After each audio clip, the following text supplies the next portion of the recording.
Nós vamos trabalhar durante toda essa semana com o sacramento da fome. O que é o sacramento da fome?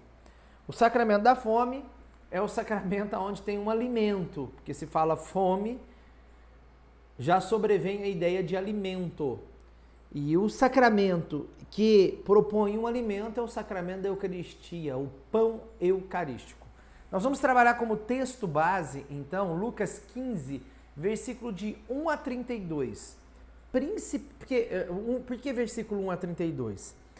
Do versículo 1, esse Lucas 15, nós não podemos esquecer, porque é uma das passagens mais famosas, uma das mais famosas de toda a Bíblia, que ela é utilizada até em outras religiões também, né?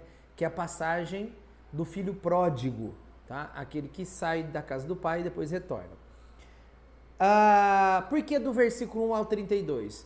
Porque existe três parábolas aí. Uma parábola da ovelha perdida, a ovelha que sai do redil e depois o pastor vai lá e a busca.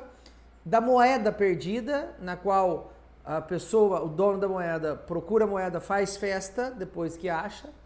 E a terceira parábola, que é essa mais famosa, é a do filho pródigo. Então, essas três parábolas, ela coloca para nós aquilo que estava perdido e foi reencontrado, tá? Isso é a alma dessas três parábolas. Mas eu quero trabalhar durante toda essa semana com você a parábola do filho pródigo, porque ela é muito profunda e ela traz um dado muito importante, que é o sacramento da Eucaristia, que nós não percebemos esse sacramento assim, em bate-pronto, ou seja, em leitura rápida. Nessa parábola do filho pródigo, nós não percebemos o sacramento da Eucaristia, mas ele está muito vivo ali, está muito real ali. Então, eu vou começar pela parábola do filho pródigo. Ele diz aqui, e começa no versículo 11, né? E vai do 11 ao 32 essa parábola. Lucas 15, 11 e 32. Um homem tinha 2 filhos, o filho mais novo disse ao pai: pai, dá-me a parte da herança que me cabe. E o pai dividiu o bem entre eles. É importante, eu vou trabalhar vários pontos, tá? Hoje eu vou trabalhar o sacramento propriamente dito da Eucaristia para você entender. Mas, por exemplo, assim, um dos pontos que nós vamos trabalhar na semana é esse segundo filho. Tinha 2 filhos, fala aqui, né? Um que foi e um que ficou. Eu vou trabalhar também essa ideia do segundo filho, porque a gente fala muito do primeiro, mas esquece de fazer uma leitura bíblica mais profunda do segundo. O filho mais novo disse ao pai: pai, dá-me a parte da herança que me cabe. E o pai dividiu os bens entre eles. Poucos dias depois, o filho mais novo juntou o que era seu e partiu para um lugar muito distante. Ele foi muito longe, né? Ali esbanjou tudo numa vida desenfreada. Quando tinha gasto tudo que possuía, houve uma grande fome naquela região e ele começou a passar necessidade. Então foi pedir trabalho a um homem do lugar que mandou para o seu campo cuidar de porcos. Aqui demonstra que ele foi muito longe da casa do pai. Por quê? Porque essa parábola aqui foi escrita por judeus, foi contada por um judeu, que é Jesus Cristo. Foi contada num ambiente judaico. E o judeu que é uma das tribos do povo, das tribos de Israel, ou seja, do povo de Israel, tinha não só a cultura, mas o mandato de Moisés, na qual o porco era um animal absolutamente amaldiçoado. Então, na cultura judaica, há milênios, não se consumia porco, ou seja, não se criava porco.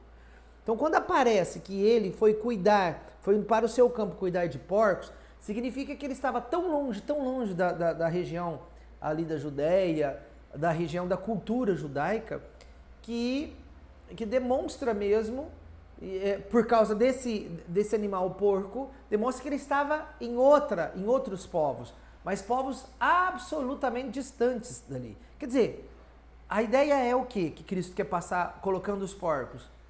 Que o filho foi embora, estava muito longe, mas extremamente longe da casa do pai. E isso tem a ver também, nós vamos falar depois. O rapaz queria matar a fome com a comida que os porcos comiam, mas nem isso lhe davam. Então aqui um aspecto fome, ele começou a passar necessidade, ele sentiu tanta fome, porque a comida do porco, que é nojenta, ele teve vontade, desejo de comer aquela comida. Isso significa o quê? Que ele estava com muita fome. Então caiu em si. Caiu em si. Isso é importante, o cair em si. O que é o cair em si? O enxergar além, tá? O enxergar aquilo que deve ser enxergado. É ver aquilo que deve ser visto. É entender aquilo que tem que ser entendido, tá? É entender o que? Ver o que? Enxergar o que? Enxergar aonde há vida e vida em abundância. Aonde o lugar aonde preserva a minha vida e me faz ter vida em abundância. Porque tem muitos lugares hoje no mundo que vende vida, que negocia a vida, que projeta a vida, mas que não é vida, pelo contrário, é morte. É fácil enxergar as falsas propostas de vida, é fácil, mas enxergar onde tem vida e vida em abundância é difícil chegar porque a porta é estreita. Então caiu em si, versículo 17 do capítulo 15 de Lucas, você não pode esquecer esse versículo. Então caiu em si, ali pela fome, ele conseguiu cair em si.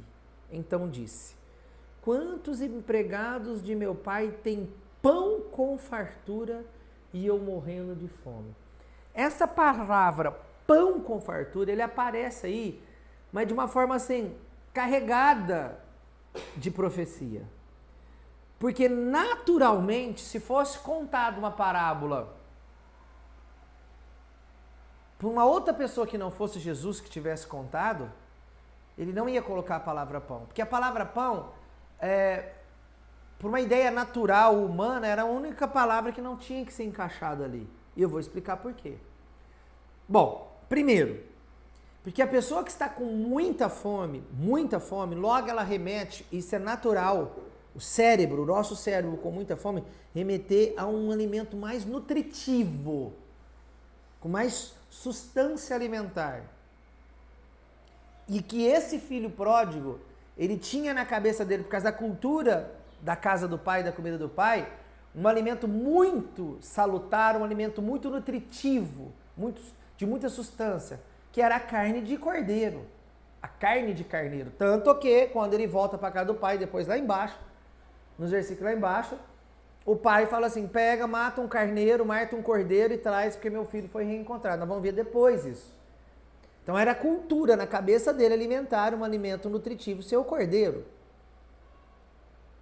Eu falo que é natural o cérebro, não é por mim não, isso é pesquisa científica na área médica mesmo. Quando eu estou com fome, o meu cérebro, até por causa de sobrevivência corporal, meu cérebro remeter a um alimento de maior substância. Eu quero comer algo mais forte, que meu corpo está precisando. Mas ele pensou em pão. E pão na época, é bom que você entenda, o pão não tinha substância igual ao pão de hoje, que ia ovo, leite, não, o pão, sobretudo o pão dos empregados.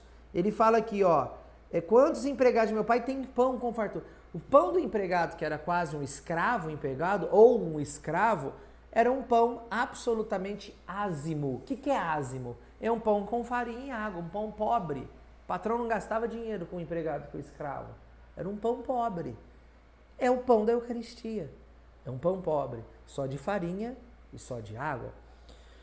Um outro detalhe aqui para falar desse... Então o pão, só para concluir, antes de eu falar outro detalhe. O pão era um alimento que foi colocado por Cristo aí, de propósito. É o propósito profético.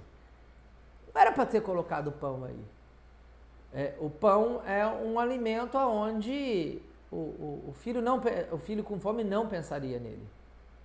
É um alimento simples. Um outro detalhe para falar desse pão aí, que é um detalhe mais teológico, que todo o Novo Testamento, onde aparece a palavra pão, todo o Novo Testamento, onde aparece a palavra pão já denota, ou seja, aponta muito forte para a Eucaristia.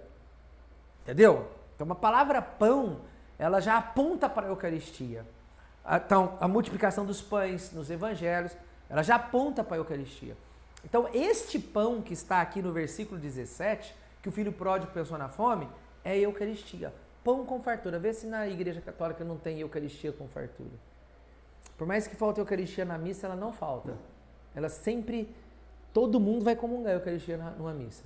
Por mais que o ministro conte errado quantas pessoas tem para comungar. É o pão com fartura, é o pão eucarístico, que é celebrado. Eu estou falando com você agora, está tendo milhares e milhares de missas ao redor do mundo, agora, nesse momento, consagrando o pão eucarístico para se tornar corpo e sangue do nosso Senhor Jesus Cristo. Então, é a casa do Pai que tem pão com fartura, e esse pão é o pão eucarístico, é a Igreja Católica.